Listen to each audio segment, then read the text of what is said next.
Ang Paraiso, sa kabilang karagatan, ang kwento ng pag-ibig at pag-asa sa pagitan ng Cuba at Pilipinas.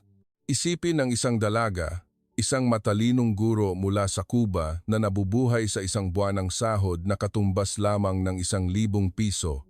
Araw-araw, kailangan niyang magtiis ng gutom, pumila ng ilang oras sa ilalim ng nakakapasong sinit ng araw para lamang sa isang pirasong tinapay na maiuuwi sa kanyang mga matatandang magulang. Ngunit nang tumuntong siya sa Pilipinas, sa harap ng isang meat section sa isang supermarket, napaluhod siya at humagulgol ng matagal. Ano ang nangyari sa kanya? Bakit ang kanyang ama, isang dating inhinyero na may mataas na dangal, ay natulala at hindi makapagsalita nang makita ang hapunan ng pamilya sa Maynila? At kung susubaybayan ninyo ang kwentong ito hanggang sa huling sandali, tiyak kong madarama ninyo ang walang kapantay na pagmamalaki dahil ang ating bansang Pilipinas ay hindi lamang isang mapayapang lupain, kundi isang paraisong kanlungan, isang simbolo ng kasaganaan at kabutihang loob na pinapangarap ng maraming lugar sa mundo. Huwag kalimutang mag-subscribe, i-like at i-activate ang notification bell para hindi makalampas sa mga ganitong makataong kwento. At ngayon, magsimula tayo sa mahahabang pila sa ilalim ng araw sa Havana. Sa isang sulok ng lumang Havana, kung saan ang mga Chevrolet at Lada mula pa noong dekada 50 ay nagbubuga ng asul na usok at ang hangin ay siksik sa amoy ng alat ng dagat, si Alejandra Isabel Navarro ay 3 oras nang nakapila sa ilalim ng nakakapasong sinit ng araw para lamang sa isang pirasong tinapay. Ngunit ang lalaking nasa likuran niya ay hindi sa tinapay nakatingin. Nakatingin siya sa matatag at may bahid ng lungkot na mga mata ng dalaga. Sa gitna ng mga taong matiyagang hawak ang kanilang kupas na libreta o ration book, tila naliligaw si Alejandra sa kanyang eleganteng anyo bilang isang guro ng panitikan, kahit na ang kanyang puting blusa ay gasgas na sa kwelyo at ang kanyang nag-iisang pares ng takong ay pudpod na ang suwelas. Sinusubukan niyang panatilihing matatag ang sarili habang ang kumakalam niyang sikmura ay nagpapaalala na kagabi, ipinaubaya niya ang kanyang kakarampot na bahagi ng itim na beans sa kanyang amang may sakit. Maganda ang Havana sa isang tahimik at makalumang paraan, ngunit para sa mga tulad ni Alejandra, ang gandang iyon ay madalas na natatabunan ng malupit na katotohanan ng 8 oras na rotational brownout at matinding kakulangan sa mga pangunahing bilihin. Huminga ng malalim si Alejandra, nalalanghap ang amoy ng lumang gasolina na humahalo sa amoy amag mula sa mga nagbabalat na pader. Sa edad na 27, dapat sana'y nangangarap siya ng mga biyahe o magagarang damit. Ngunit ang pinakamalaking pangarap niya tuwing umaga ay ang pag-asang hindi magsasabit ng out-of-stock na karatula ang tindahan bago dumating ang kanyang pagkakataon. Ang sahod niya bilang guro, kung i-convert sa Philippine peso, ay humigit kumulang 1,000 piso lamang, isang halagang alam niyang hindi man lang makakabili ng isang tray ng itlog sa malayang pamilihan. Dahan-dahang umusad ang pila. Bigla, isang malamig na anunsyo ang umalingaw-ngaw mula sa loob. 5 pirasong tinapay na lang po ang natitira para ngayong araw. Isang alon ng pag-aalala ang mabilis na kumalat sa mga tao. Hinigpitan ni Alejandra ang hawak sa kanyang ration card. Kumakabog ang dibdib. Siya ang pang-6. Isang pakiramdam ng kawalan ng pag-asa ang bumalot sa kanya. Nangingilid ang kanyang mga luha, ngunit mabilis niya itong pinigilan. Sa sandaling iyon, ang lalaking nasa likuran niya, isang Asyano na may mahinahong kilos at mabait na mga mata, ay marahang humakbang pasulong. Naglabas siya ng isang espesyal na expert ID card at may sinabi sa matatas na Espanyol sa tindero. Makalipas ang ilang minuto, bumalik siya dala ang 2 ginintuang tinapay at isang maliit na paper bag na naglalabas ng kakaibang bango. "Kunin mo na ito. Ito ang bahagi ko," sabi ng lalaki sa isang malumanay na boses. Inaabot ang tinapay kay Alejandra. Natigilan siya, nanginginig ang mga kamay, na akmang tatanggi dahil sa dignidad ng isang edukadong tao na hindi tumatanggap ng limos mula sa estranghero. Ngunit ngumiti ang lalaki, isang ngiting puno ng kabaitan na nagparamdam sa kanya ng sinseridad sa halip na awa. "Huwag kang mahiya, ako si Miguel Reyes, isang inhinyero mula sa Pilipinas. Ang mga Pilipino at Cubano ay magkapatid sa kasaysayan, lagi tayong nagtutulungan sa hirap. Inanyayahan ni Miguel si Alejandra na umupo sa isang maliit na kapihan sa tabi ng daan para sa isang tasa ng matapang na kafe Cubano. Habang ninanamnam ang pait ng kape, tahimik na nakinig si Miguel sa mga kwento ni Alejandra. Ikinuwento niya ang mga gabing puyat sa pagsusulat ng lesson plan sa liwanag ng kandila, ang kanyang amang si Roberto na dating magaling na mechanical engineer na ngayon ay naka-wheelchair dahil sa rayuma at walang mahanap na gamot, at ang kanyang inang si Camila na lumalabo ang mata dahil sa pagtanggap ng mga tahiin. Isang malalim na pakikiramay ang mababakas sa mga mata ni Miguel. Ikinuwento niya sa kanya ang tungkol sa Pilipinas, isang bansa na dumaan din sa digmaan at kahirapan kung saan ang mga ama't ina ay dating nagtipid sa bawat butil ng bigas tulad ng kanyang pamilya. Sa bayan ko ngayon, laging maliwanag ang mga ilaw, at ang karne at isda ay hindi na isang malayong pangarap, sabi ni Miguel. Ang kanyang mga mata ay nakatanaw sa malayo na tila ginugunita ang isang maningning na Maynila.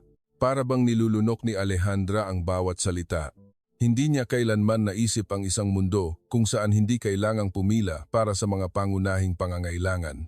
Binuksan ni Miguel ang kanyang maliit na bag at inilabas ang isang supot ng puting-puting bigas, bilugan ang butil at may banayad na halimuyak. Ito ay bigas mula sa amin, iuwi mo at ipagluto mo ang iyong mga magulang ng isang masarap na kanin. Niyakap ni Alejandra ang 5 kilong supot ng bigas na parang isang napakahalagang kayamanan. Ang bigat nito ay nagparamdam sa kanya ng katotohanan. Hindi lamang ito pagkain, ito ay pag-asa. Isang simbolo ng isang bansang bumangon mula sa abo upang maging sandalan ng ibang kapatid na bansa. Napagtanto niya na kahit malayo ang kanilang heograpiya, ang ugnayan ng dalawang bansa ay pinagbigkis ng pagbabahaginan sa pinakamahihirap na panahon. Tumingin si Miguel sa kanya. Ang kanyang mga mata ay may dalang isang taos-pusong paanyaya, isang proteksyon na matagal na niyang inaasam. Alejandra, malapit nang matapos ang termino ko rito. Ang pamilya ko sa Pilipinas ay laging nagpapasalamat sa nagawang tulong ng Cuba sa amin noon. Kung nagtitiwala ka, sumama ka sa akin pabalik ng Pilipinas. Ipinapangako kong dadalhin kita sa isang tahanan kung saan magagamot ang iyong mga magulang at makakapagturo ka ng hindi iniisip ang tinapay para bukas. Hinawakan ni Miguel ang payat na kamay ni Alejandra, mga kamay na may kalyo dahil sa paglalabada ngunit nagpapakita pa rin ng karangalan. Tumingin si Alejandra sa supot ng bigas mula sa Pilipinas at pagkatapos ay sa mga matatag na mata ng lalaking nasa harap niya. Isang hanging dagat ang umihip, dala ang alat at ang pagbabago ng tadhana. Naalala niya ang mukha ng kanyang ama, ang tahimik na sakripisyo ng kanyang ina at ang madilim na silid tuwing gabi. Isang malaking desisyon ang nagsimulang mabuo sa kanyang isipan. Isang pagbabago na ganap na babago sa takbo ng buhay ng buong pamilya Navarro. Totoo nga bang may paraiso sa kabilang karagatan o isa lamang itong magandang panaginip sa gitna ng nakakapasong araw ng Havana? Huminga ng malalim si Alejandra, ang kanyang mga labi ay bahagyang bumuka upang sumagot, habang sa kanyang puso ay nagsisimula na niyang marinig ang alon na yumayakap sa isang payapang daungan na nagngangalang Pilipinas. Ang eroplanong may flight number ng Pag-asa ay lumipad mula sa Jose Marti International Airport. Isang maningning na hapon, iniwan sa likuran ang mga makalumang bubong ng Havana at ang anino ni G. Roberto at Neng Camila na kumakaway sa gitna ng kanilang mga luha. Nakatitig si Alejandra sa bintana ng eroplano, pinagmamasdan ang kanyang minamahal na Cuba na unti-unting lumiliit hanggang sa maglaho sa mga puting ulap. Ang kanyang puso ay puno ng magkahalong sakit ng paglisan at kaba para sa isang kinabukasang hindi niya kailanman pinangahasang pangarapin. Si Miguel, na nakaupo sa tabi niya, ay tahimik na hinawakan ang kanyang kamay. Ang init mula dito ay tila isang tahimik na pangako na hindi siya nag-iisa sa paglalakbay na ito patawid sa karagatan. Sa unang pagkakataon sa kanyang buhay na makasakay sa business class, namangha si Alejandra sa karangyaan at kaginhawahan. Nahihiya siyang tumingin sa makapal na menu na puno ng mga pagkain mula sa iba't ibang panig ng mundo. At nang dalhin ng flight attendant ang isang tray na puno ng beefsteak, sariwang prutas at mababangong tinapay, napabuntong hininga siya ng may pait habang naiisip ang mga pagkaing may kahalong mais sa kanilang bayan. Matapos ang mahabang biyahe, nagsimulang bumaba ang eroplano para lumapag sa Ninoy Aquino International Airport. Paglabas niya ng pinto ng eroplano, ang unang sumalubong kay Alejandra ay hindi ang nakakapasong init ng Caribbean, kundi ang malamig at sariwang hangin ng Vermonts ng Maynila. Natigilan siya sa gitna ng modernong aerobridge, huminga ng malalim, nalalanghap ang hangin na may amoy ng lupa at ng sigla ng isang dinamikong ekonomiya. Ang naiya ay nagpamangha kay Alejandra, hindi dahil sa karangyaan kundi dahil sa kaayusan ng lahat. Malinaw ang mga karatula, malamig ang aircon, regular ang mga anunsyo, at ang mga tao ay kusang pumipila. Huminto siya ng ilang segundo para lamang panoorin ang isang airport staff na tinutulak ang baggage cart, marahan at hindi nagmamadali.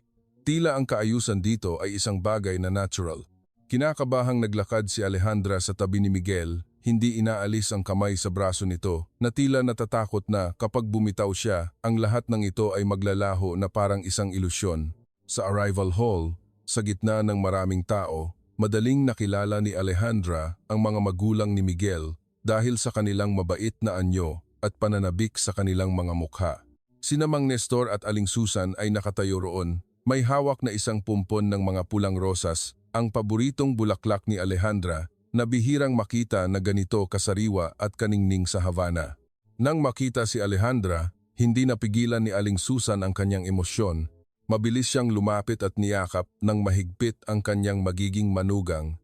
Ang mainit na yakap na may kasamang banayad na amoy ng pabango at ang katapatan ng isang inang Pilipina ay tumunaw sa lahat ng hadlang sa wika at pag-aalinlangan sa puso ni Alejandra. "Welcome home, anak," sabi ni Aling Susan sa basag na Ingles ngunit puno ng pagmamahal na nagpaiyak kay Alejandra sa gitna ng airport. Naramdaman niya ang isang sagradong ugnayan na nagsisimulang mabuo hindi dahil sa kanilang yaman, kundi dahil sa pagtanggap at pagpapahalagang ibinibigay nila sa isang dayuhang tulad niya.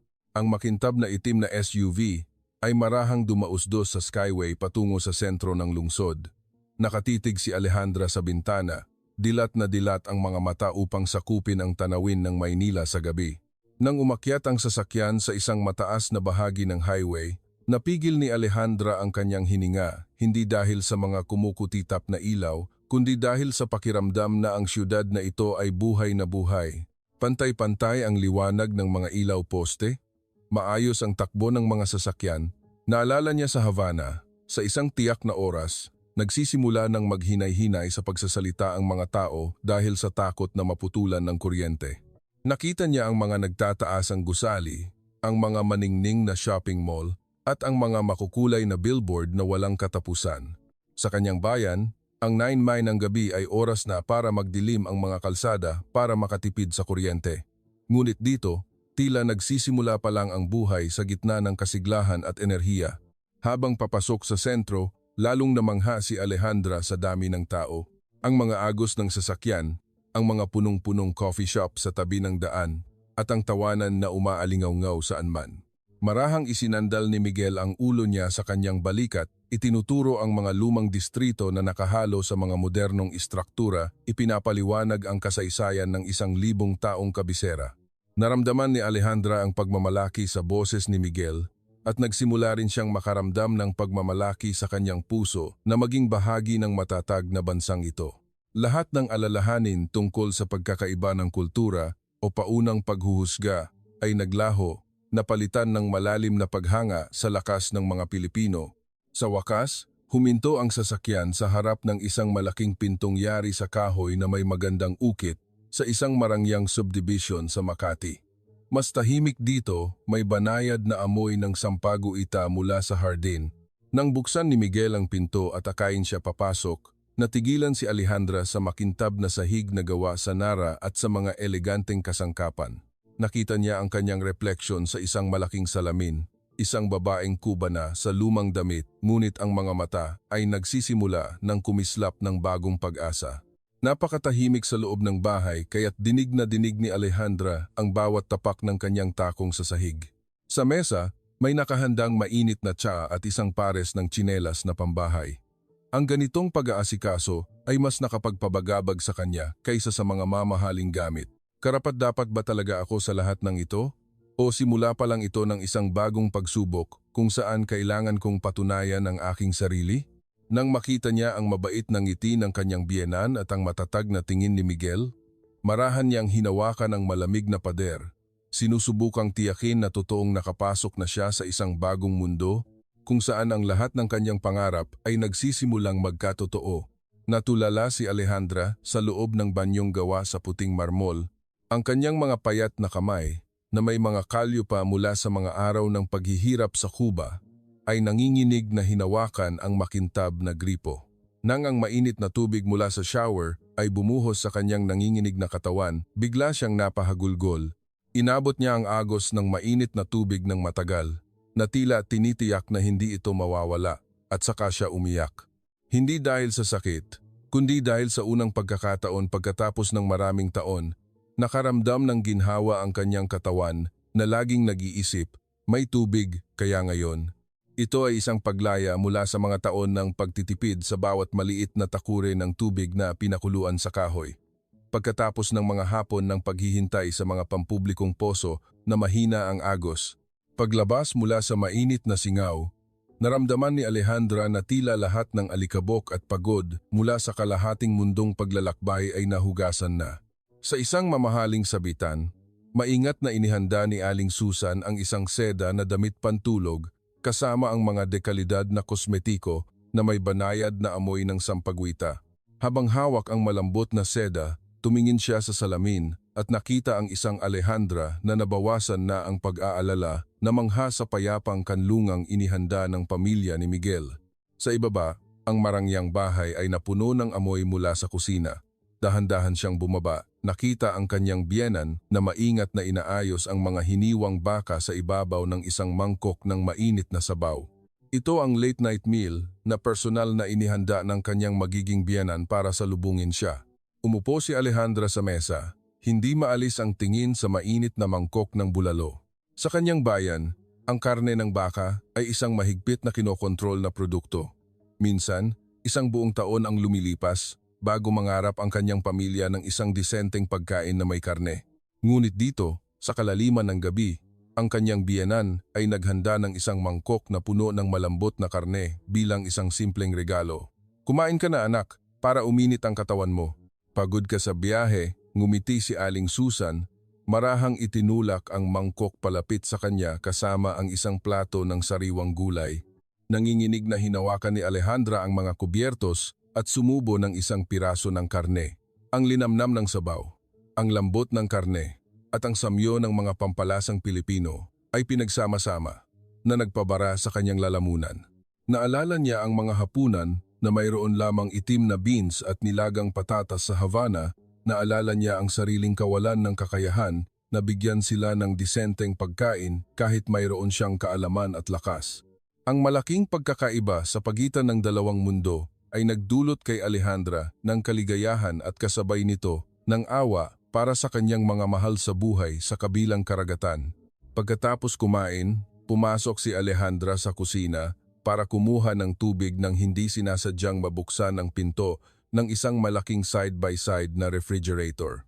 Sa loob, may 12-dosenang karton ng gatas, mga tray ng itlog, iba't ibang sariwang prutas mula sa ubas, mansanas, hanggang sa mga hinog na mangga at higit sa lahat, mga drawer na puno ng sariwang karne at isda. Sa Havana, ang kanilang lumang ref ay laging walang laman, ginagamit lang para sa malamig na tubig dahil walang pagkain na maiimbak. Ang kasaganaan ng Pilipinas, ang kabaitan ng pamilya ni Miguel, at ang kapayapaang ito ay higit pa sa kanyang inaakala. Pumasok si Miguel at nakita si Alejandra na umiiyak sa tabi ng ref.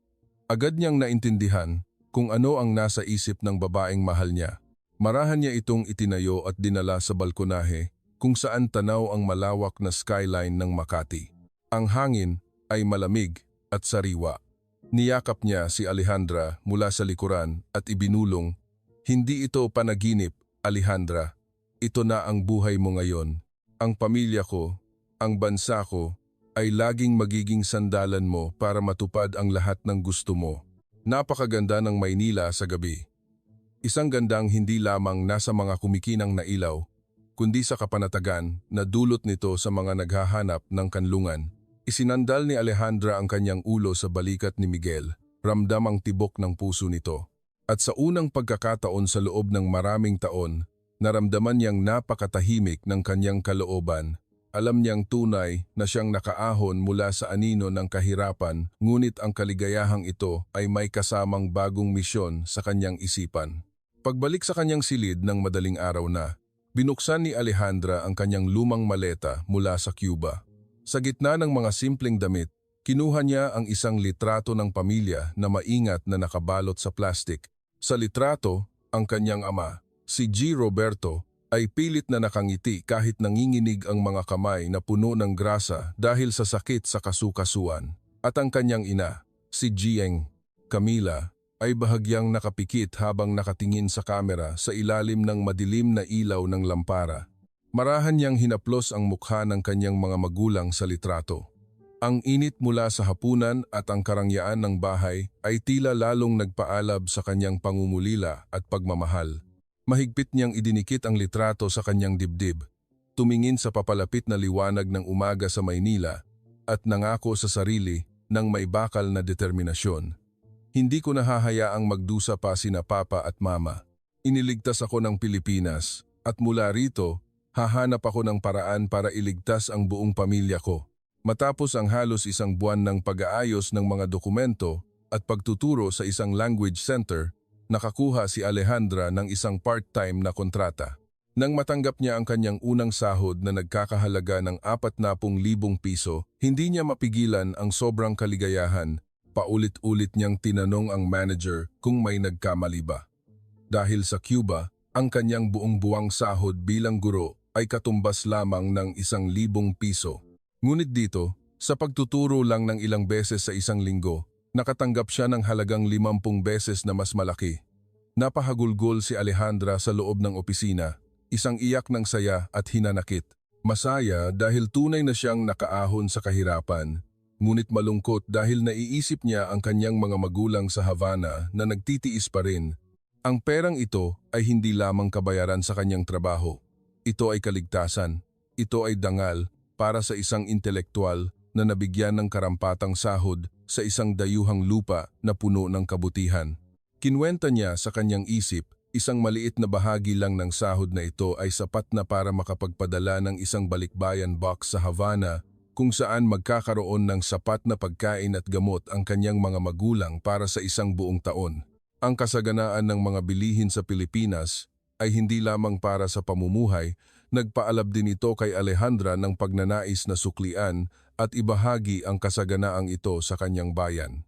Nakatayo sa harap ng isang food section sa isang malaking supermarket sa Makati, paulit-ulit na kinusot ni Alejandra ang kanyang mga mata nang makita ang mga tumpok ng sariwang pulang karne ng baka at baboy.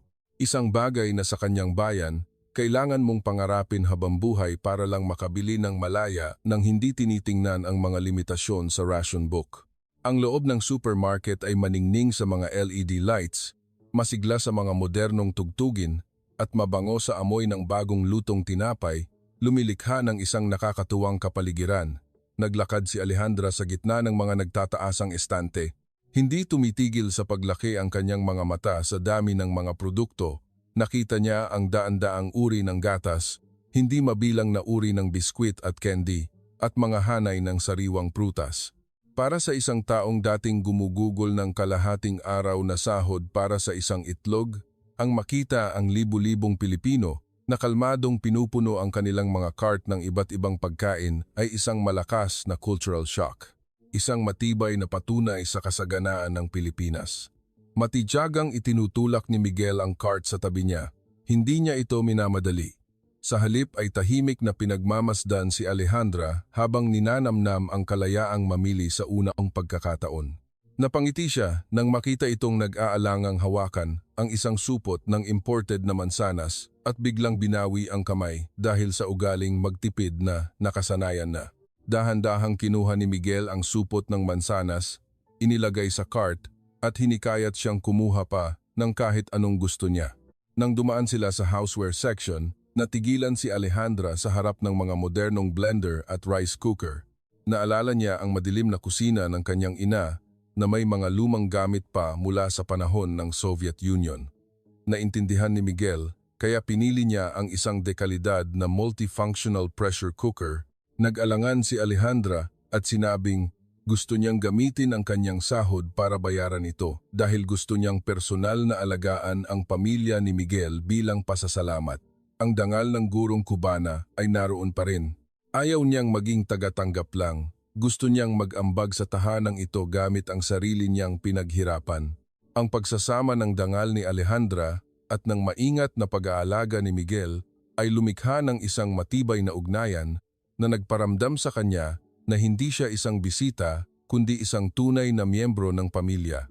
Sa cashier, nang makita ang total na umabot sa mahigit 4,000 piso para sa isang punong cart, akmang bubuksan ni Alejandra ang kanyang bag para kunin ang sahod. Ngunit mabilis na inilagay ni Miguel ang kanyang card sa terminal at pinigilan siya. Hinawakan niya ang nanginginig na kamay ni Alejandra at sinabi sa isang malumanay ngunit desididong boses, "Ang sahod mo, ipunin mo para ipadala sa mga magulang mo sa Havana. Mas kailangan nila yon kaysa sa atin. Ang pamimili at pag-aalaga sa pamilya natin dito, ako na ang bahala. Asawa kita at responsibilidad ko ang kaligayahan mo." Ang mga salitang iyon ay muling nagpaiyak kay Alejandra. Napagtanto niya na sa Pilipinas, ang yaman ay wala lang sa pera kundi nasa paraan ng pakikitungo ng mga tao sa isa't isa, sa kabutihang loob at pag-unawa ng mga taong laging handang magbahagi ng pasanin. Nang gabing iyon, sa kanilang pribadong silid sa Makati, ginugol ni Alejandra ang buong gabi sa pagsusulat ng isang mahabang liham para sa kanyang mga magulang. Detalyado niyang inilarawan ng supermarket, ang malaking sahod na natanggap at ang walang katapusang kabaitan ng pamilya ni Miguel. Sumulat siya ng may buong pananabik, umaasang mapanatag ang kanyang mga magulang na siya ay nabubuhay sa isang lugar na parang paraiso. Maingat niyang ibinalot ang mga unang regalo, mga bitamina at ang naipong pera para ipadala sa umaga. Ang pakiramdam na maging isang mapagmahal na anak na nag-aalaga sa mga magulang mula sa malayo ay nagbigay ng bagong kahulugan at halaga sa buhay ni Alejandra. Gayunpaman, sa gitna ng mga araw ng kasaganaan sa Maynila, hindi kailanman naging tunay na payapa ang puso ni Alejandra. Sa kanilang mga video call sa Havana, napansin niyang lalong humahapis ang mukha ng kanyang ama, laging sinusubukan ni G. Roberto nang umiti. Ngunit kilala ni Alejandra ang pangingislot ng mata sa tuwing sinusubukan niyang igalaw ang kanyang mga binti dahil sa rayuma. Sa Cuba, magagaling at dedikado ang mga doktor, ngunit dahil sa matinding kakulangan sa mga medikal na supply at modernong gamot dahil sa embargo, naging mailap ang lunas para sa kanyang sakit. Hindi na kailangang magsalita si Alejandra. Tahimik na pinapanood ni Miguel ang mga luhang dumadaloy sa pisngi ng kanyang asawa pagkatapos ng bawat tawag. Sa halip na mangako ng mga bagay na walang kasiguraduhan, kumilos si Miguel sa paraan ng isang praktikal na negosyante. Hiningi niya ang medical records ni G. Roberto at ginugol ang maraming araw sa pakikipag-usap sa mga nangungunang espesyalista sa St. Luke's Medical Center at Makati Medical Center. Hindi niya basta dinala ang gamot na parang isang milagro. Inayos ni Miguel ang isang online consultation sa pagitan ng mga doktor sa Pilipinas at ng doktor ni G. Roberto sa Havana. Habang pinapanood ang kanyang asawa, na matyagang nagtatranslate ng mga komplikadong terminolohiyang medikal, naintindihan ni Alejandra na ang kabutihan ay hindi lamang tungkol sa pera, kundi tungkol sa dedikasyon at paggalang sa propesyon. Nang malaman na ang gamot na kailangan ni G. Roberto ay available sa Pilipinas, ngunit imposible itong ipadala sa Cuba sa pamamagitan ng ordinaryong koreo dahil sa haba ng biyahe at komplikadong proseso, hindi umupa ng pribadong eroplano si Miguel tulad sa mga pelikula. Ginamit niya ang network ng kanilang pamilya, mga kumpanyang Pilipino na may mga proyekto sa Cuba. Kinausap ni Miguel ang kanyang ama, si Mang Nestor, sa isang simpleng hapunan. Hindi siya humingi ng tulong, kundi ng payo kung paano maipapadala ang gamot sa pamamagitan ng mga business delegation o mga eksperto na papunta roon. Ibinaba ni Mang Nestor ang kanyang mga kubyertos at tinignan ang anak ng may pagmamalaki. "Tama ang ginagawa mo, anak. Noong araw, noong bata pa ako, ibinahagi sa atin ng mga Kubano ang kanilang mga gamot noong panahon ng digmaan. Ngayong may kakayahan na tayo, ang pagpapadala ng gamot ay hindi pabor, kundi obligasyon natin bilang magkakapatid. Sa tulong ng isang kaibigang inhinyero na lilipad patungong Havana, ang kahon ng gamot at mga food supplement ay personal na naiabot kay Gnang. Camila makalipas lang ang 2 araw. 10 araw pagkatapos, sa isang video mula sa kanyang ina, mas maganda na ang itsura ni G. Roberto. Nakakatulog na ng maayos at kaya nang umupo ng mas matagal. Sabi niya, "Ale, mabisa ang gamot mula sa mga kapatid nating Pilipino.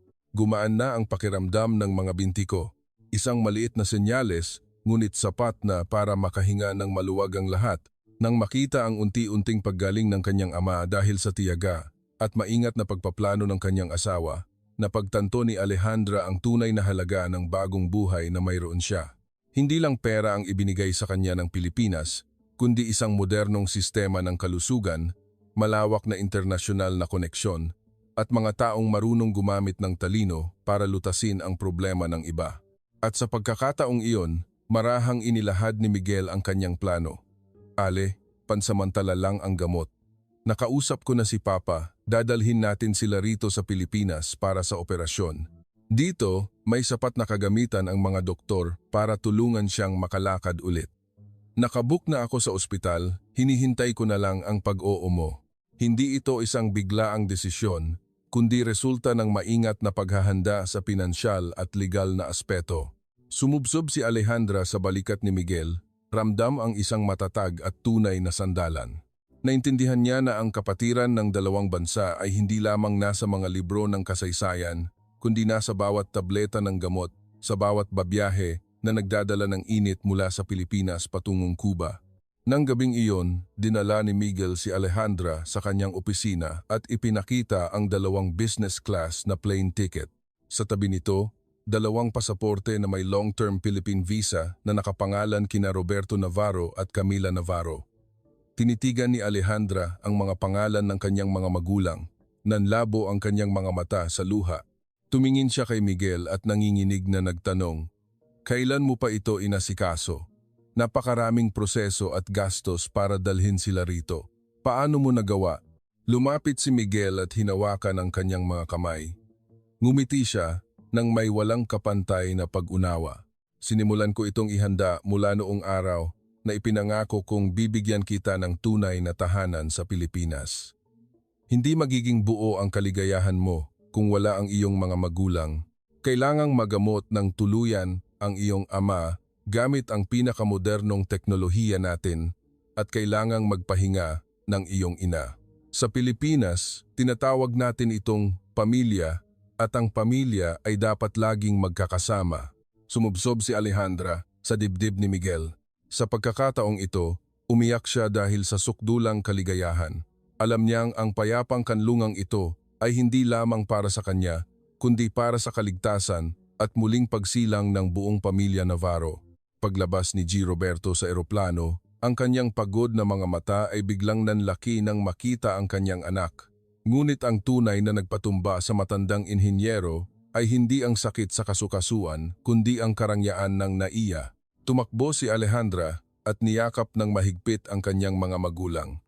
Ang mga luha ng kaligayahan ay bumuhos sa kupas na damit ni G. Roberto.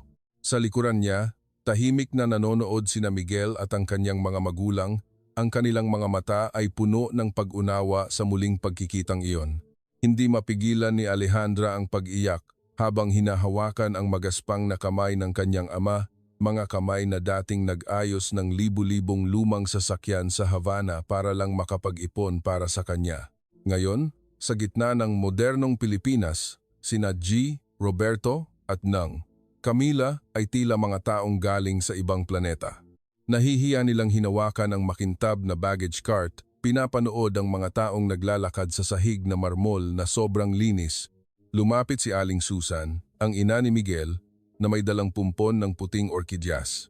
Marahan niyang hinawakan ang kamay ni Gnang. "Camila, matatapos din ang pagod, kapatid. Nakauwi na kayo."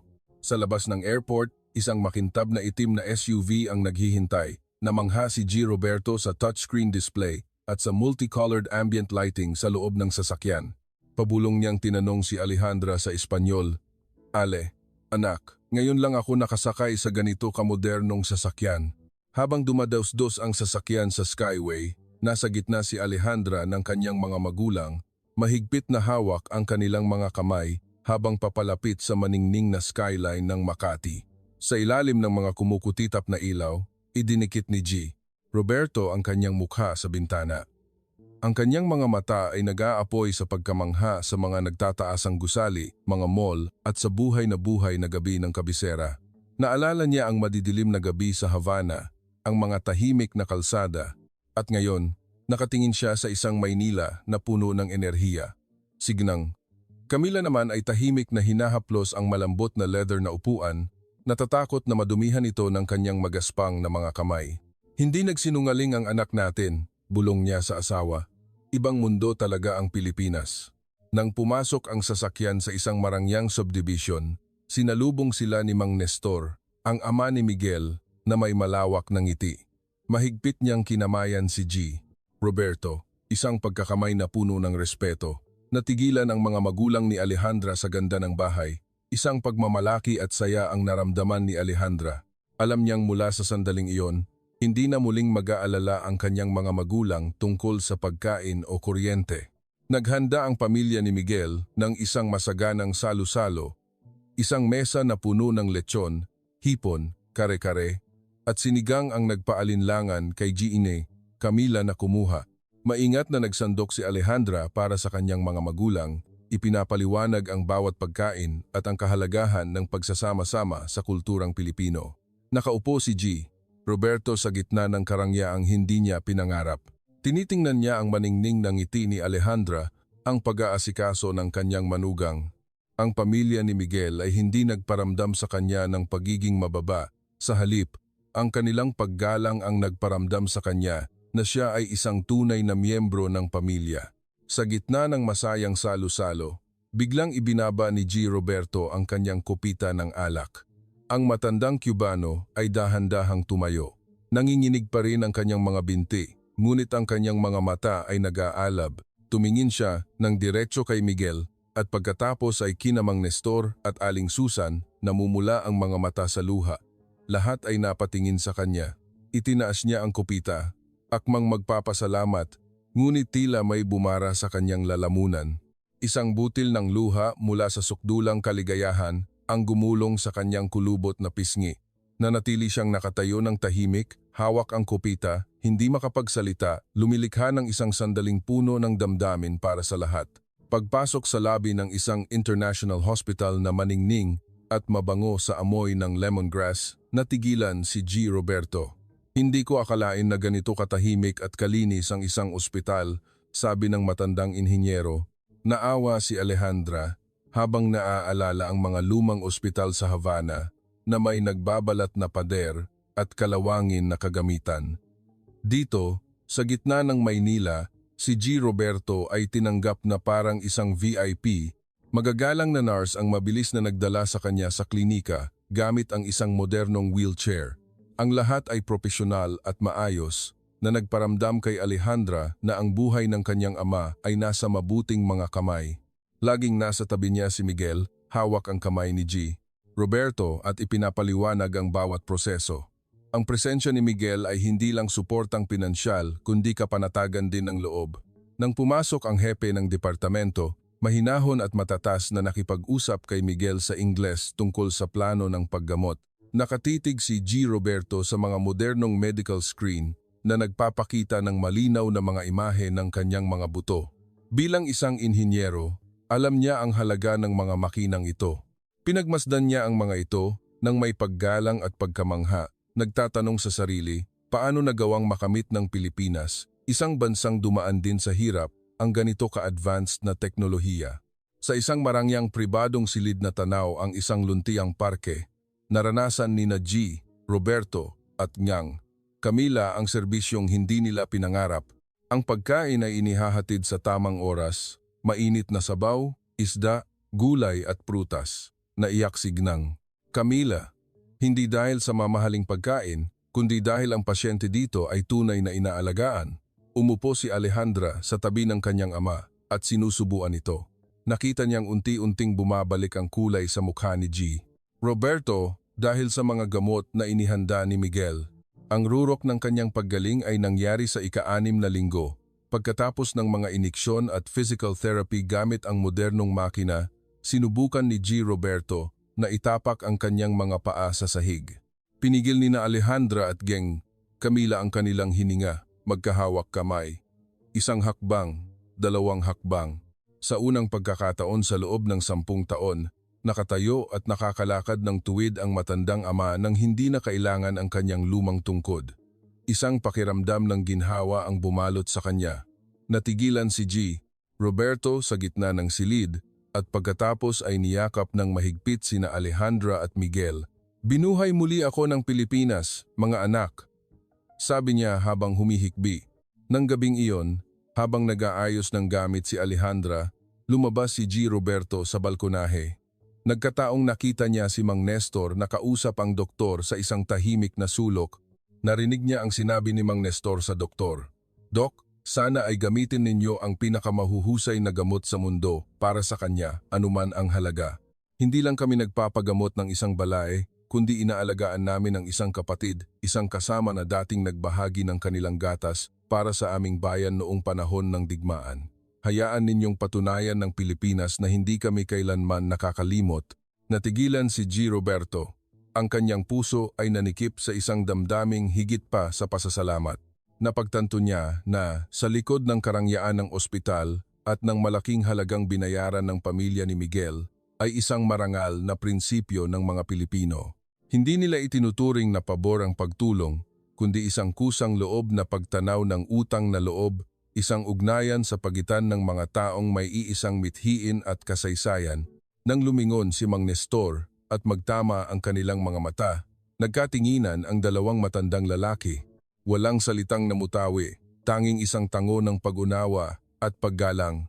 Naramdaman ni Alejandra na mula sa sandaling iyon, wala nang anumang hadlang sa pagitan ng kanilang mga pamilya, tanging ang dalisay na dugo ng kapatiran.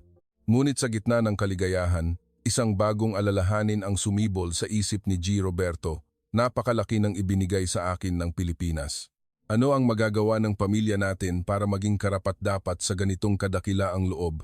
Hindi sinasadyang naitulak ni Alejandra ang pintong kahoy sa rooftop ng mansyon at natigilan siya. Nakita niya ang isang espasyo na puno ng mga memorabilia ng Cuba mula sa mga bandila hanggang sa isang larawan ni Fidel Castro na nakadisplay sa tabi ng larawan ni Jose Rizal sa gitna ng amoy ng insenso. Ang ginintuang sikat ng araw ng hapon sa Maynila ay tumatagos sa mga bintana, nagbibigay liwanag sa mga lumang bagay na nakadisplay sa mga salaming kabinet. Ginagawang isang maliit na museo ng pagkakaibigan ang silid. Dahan-dahang naglakad si Alejandra, nanginginig ang mga binti, habang tinitingnan ang mga kupas na itim at puting larawan ng mga ekspertong Kubano na kasama ng mga manggagawang Pilipino noong unang panahon.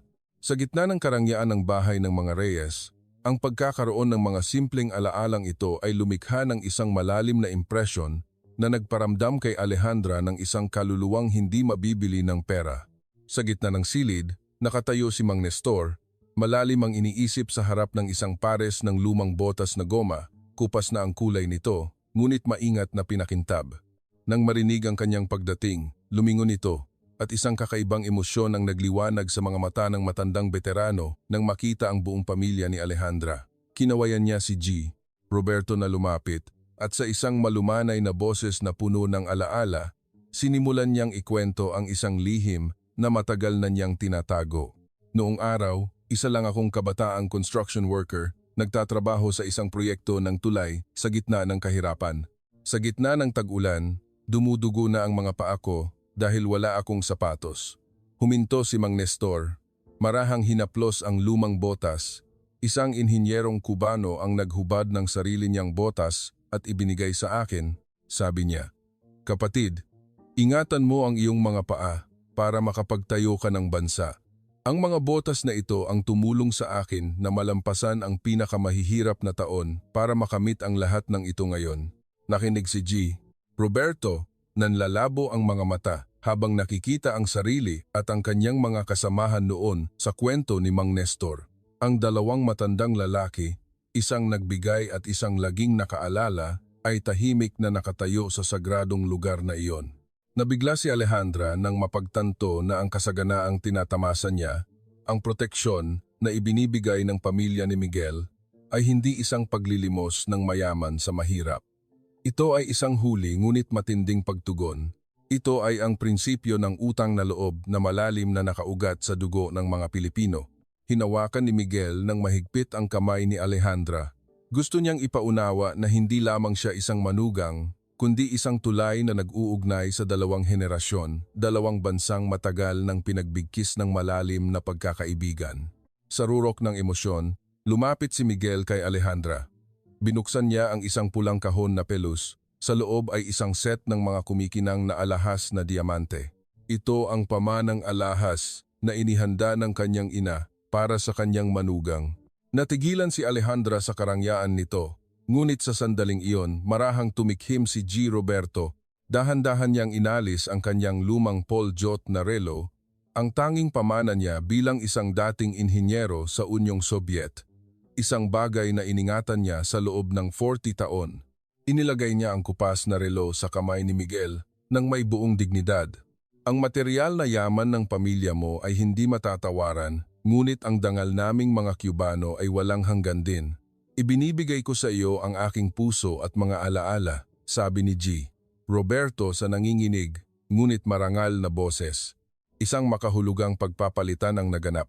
Ang kumikinang na diamante na sumisimbolo sa kasaganaan ng Pilipinas ngayon ay sinalubong ng isang lumang alaala na sumisimbolo sa matatag na kaluluwa ng Cuba noon.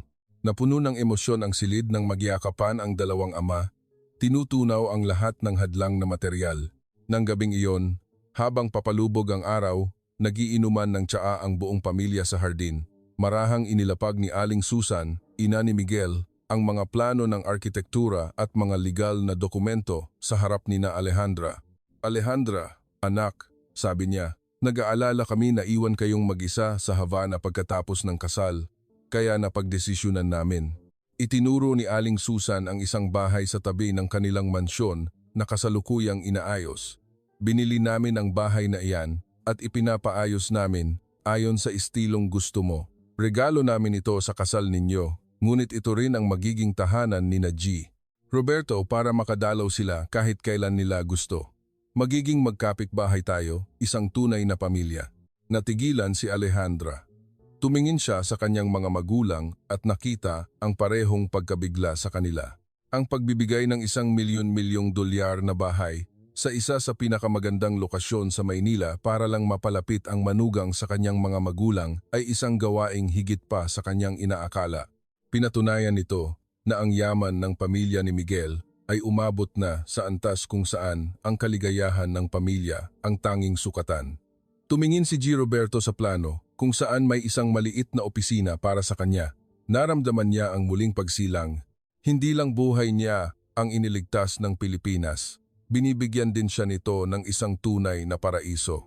Ngunit sa gitna ng saya, hinawakan ni Aling Susan ang kamay ni Alejandra. Ngunit Alejandra, isang bahagi lang iyan. Mayroon kaming mas malaking plano, isang bagay na tiyak na magbibigay karangalan sa iyong ama at sa buong Cuba. Tumingin si Alejandra sa mga mata ng kanyang biyenan, kumakabog ang dibdib. Ano pa ang mas hihigit sa isang mansyon? Anong lihim ang itinatago ng pamilya ni Miguel? Napagtanto ni Alejandra na ang kanyang paglalakbay sa Pilipinas ay nagsisimula pa lamang, puno ng mga sorpresa na hindi niya kailanman pinangarap sa pinakamadilim niyang araw sa Havana. Ang masiglang tunog ng salsa ay biglang umalingaw-ngaw sa marangyang ballroom ng isang hotel sa Maynila, ginulat ang daan-daang bisita. Sa gitna ng espasyong pinalamutian ng libu-libong puti at rosas na orkidyas, lumitaw si Alejandra na parang isang diyosa. Suot niya ang isang puting terno na gawa sa seda ng pinya, ngunit ang nagbigay pansin sa lahat ay ang mga pulang rosas ng Cuba na masusing binurdahan sa tela, sumisimbolo sa nag-aalab na pag-ibig at pinagmulan ng bagong nobya. Si Alejandra ay lumakad ng may kariktan, habang ang malambot na seda ay sumasayaw sa ritmo ng musikang Latino, lumilikha ng isang tanawing marangal ngunit malapit sa puso. Ito ang sandali kung saan ang yaman ng pamilya ni Miguel ay ipinakita sa pinakamainam na paraan, hindi sa mga mamahaling bagay kundi sa pagpapahalaga sa pagkatao ng babaeng makakasama ng kanilang anak habang buhay. Bago iyon, ang tradisyonal na seremonya ng kasal ay ginanap ng may solemnidad sa kanilang tahanan. Isinagawa ni Alejandra ang mga ritual ng may buong paggalang. Sa tulong ni Aling Susan, naintindihan niya na ang bawat kilos sa kasal na Pilipino ay sumisimbolo sa paggalang sa magulang at pagkakaisa. Habang pinapanood ang kanyang anak sa tradisyonal na kasuotang Pilipino, hindi mapigilan ni Gnang, Camila ang pagluha. Hindi niya akalain na ang kanyang anak na dating nagtitiis sa tinapay ay magiging sentro ng isang marangya at mapagmahal na selebrasyon. Inihanda ng pamilya ni Miguel ang pinakamahuhusay na makeup artist at hairstylist para gawing mga tunay na ginang sina Alejandra at Gineng, Camila. Ang pinaka-emosyonal na sandali ay nang ihatid ni G. Roberto ang kanyang anak sa altar. Dahil sa matagumpay na pagpapagamot, ang matandang ama ay nakakalakad na ng tuwid, walang bakas ng tungkod o sakit. Suot niya ang isang eleganteng barong Tagalog na espesyal na ipinatahi ni Miguel. Ang kanyang mukha ay nagliliwanag sa pagmamalaki. Nang ilagay niya ang kamay ni Alejandra sa kamay ni Miguel, ang buong bulwagan ay natahimik sa emosyon. Ito ay ang paglilipat ng tiwala, ang sandali kung saan ang dalawang bansa, dalawang pamilya ay opisyal na naging isa. Naramdaman ni G. Roberto na lahat ng paghihirap na dinanas niya ay nasuklian ng ganap na kaligayahan ng kanyang anak. Ang reception sa 5-star hotel ay isang pagpapakita ng kasaganaan, mga tray ng lobster, malambot na wagyu beef, at mamahaling alak ang walang tigil na inihahain. Nagkatinginan ang mga magulang ni Alejandra, hindi maitago ang pagkamangha. Naalala nila ang mga hapunan ng itim na beans. Ang kasaganaan ng Pilipinas ay kitang-kita sa bawat pagkain, sa maayos na serbisyo at sa mga ngiti ng mga bisita. Gayunpaman, ang pinaka-nagpamangha sa kanila ay ang pakikitungo ng mga tao sa kanila, mga taong galing sa isang mas mahirap na bansa nang may paghanga at tunay na pagkakaibigan. Ang rurok ng salu-salo ay nang anyayahan si G. Roberto sa entablado. Hawak niya ang mikropono nang may panginginig. Buong buhay ko, nagtrabaho ako sa mga lumang makina at namuhay sa kakulangan, sabi niya sa Espanyol na isinasalin ni Miguel. Akala ko na wala na ang lahat sa akin nang dumating ang katandaan at sakit. Ngunit ngayong nakatayo ako sa lupain ng Pilipinas, mga kapatid, nakikita ang kaligayahan ng aking anak at ang paggaling ng aking kalusugan, napagtanto kong ako na ang pinakamayamang tao sa mundo. Ang yaman na ito ay wala sa mga nagtataasang gusali, kundi sa puso ng mga taong marunong magpahalaga sa nakaraan. Umalingaw-ngaw ang palakpakan. Maraming bisitang Pilipino ang napaluha. Sa tradisyonal na paghagis ng bulaklak, lahat ng dalaga ay nagabang, ngunit biglang huminto si Alejandra. Lumakad siya pabalik sa kanyang ina, si Gnang, Camila, na nakatayo sa isang sulok. Inilagay ni Alejandra ang buke sa magaspang na kamay ng kanyang ina at niyakap ito. May ibinulong siya na ikinagulat ni Gnang, Camila, Mama, babalik tayo sa Cuba sa susunod na buwan. Hindi para bumisita, kundi para magdala ng isang malaking regalo, isang muling pagsilang para sa ating komunidad mula sa Pilipinas. Ngumiti si Alejandra, ang kanyang mga mata ay nagniningning, habang si Geng, Camila ay natulala. Ang isip ay naglalakbay sa isang dakilang plano na matagal nang inihahanda ng pamilya ng kanyang manugang. Sa daungan ng Maynila, isang malaking container na may nakasulat na Pilipinas-Cuba. Ang pagkakaisa ay tagumpay sa dalawang wika ay isinasakay sa isang barko. Sa loob, hindi mga armas o komersyal na produkto, kundi tone-toneladang binhi ng palay na may mataas na ani, mga kagamitang medikal para sa klinika, isang portable ultrasound machine, mga gamot, at isang buong kalangitan ng pag-asa na ipinadala mula sa puso ng kanilang mga kapatid sa silangan. Nakatayo si Alejandra sa tabi ni Miguel, ang buhok ay nililipad ng hangin. Ipinagmamalaki niya ang bunga ng dakilang plano ng pamilya ng kanyang asawa. Ito ang sagot sa lihim na ibinunyag ni Aling Susan. Nagpasya ang pamilya Reyes na pondohan ang isang buong proyekto para sa agrikultura at kalusugan sa mismong komunidad ni Alejandra sa Havana. Ang kanilang yaman ngayon ay hindi na lamang nasa loob ng kanilang mansyon, kundi umabot na sa kabilang panig ng mundo para buhayin ang isang lupaing uhaw sa pagbabago. Isang buwan pagkatapos, sa ilalim ng araw ng Caribbean, isang bagong sigla ang bumalot sa lumang distrito ng Havana. Ang mga kargamento mula sa Pilipinas ay nagdulot ng walang kapantay na kagalakan. Nagbalik sina Alejandra at Miguel sa Cuba, hindi bilang mga turistang mayaman, kundi bilang mga dedikadong tagapangasiwa. Inakay ni Alejandra si Miguel sa mga kalsadang dati niyang pinipilahan para sa tinapay. Ngunit ngayon, sinalubong siya ng mga sigawan at mahigpit na yakap mula sa kanyang mga kapitbahay. Nakita nila si G. Roberto, ang amang muling nabuhay dahil sa medisina ng Pilipinas, na ngayon ay abala sa pag-install ng mga modernong sistema ng patubig at pagtuturo sa mga tao kung paano magtanim ng bagong uri ng palay. Ang kanyang mga kamay na dating puno ng grasa ay malinis na at puno ng enerhiya. Si Giang, Camila naman, ay hindi na kailangang magpuyat sa pananahi. Sa bagong klinika na may mga kagamitang galing sa Pilipinas, tumutulong siya sa pamamahagi ng gamot at pag-aalaga sa mga matatanda. Ang pagkakaroon ng mga modernong kagamitan na gawa sa Pilipinas sa gitna ng Havana ay hindi lamang nagligtas ng buhay, kundi isang patunay din sa walang hangganang kabutihan ng lahing Pilipino. Sa huling araw ng kanilang pagbisita, nakatayo sina Alejandra at Miguel sa tabing dagat, pinapanood ang paglubog ng araw sa Havana. Isinandal niya ang kanyang ulo sa balikat ng asawa. Sa kanyang puso, naintindihan ni Alejandra na ang tunay na paraiso ay hindi isang lugar sa mapa, kundi kung nasaan ang mga taong handang buksan ang kanilang puso at gamitin ang kanilang yaman para tulungan ang iba. Binigyan siya ng Pilipinas ng bagong buhay, isang pamilyang kumakatawan sa pinakamataas na pagpapahalaga sa sangkatauhan, at higit sa lahat, ipinaunawa sa kanya ang tunay na kahulugan ng salitang kapatid. Pagbalik sa kanilang tahanan sa Maynila, dinala ni Alejandra si Miguel sa balkonahe. Hinaplos niya ang kanyang tiyan at ngumiti. Alam mo ba, dadalhin ng batang ito ang dugo ng Pilipinas at Cuba. Lalaki siya sa kasaganaan ng lupaing ito. Ngunit ang puso niya ay laging titibok sa ritmo ng salsa at ipagpapatuloy niya ang kwento ng ating dakilang kapatiran sa buong mundo. Niyakap ni Miguel ng mahigpit ang kanyang asawa, nakatingin sa sumisikat na liwanag sa Maynila kung saan ang kanilang marangyang kanlungan ay naging isang walang hanggang simbolo ng pag-ibig at paggalang sa pagitan ng dalawang magkapatid na bansa magpakailanman.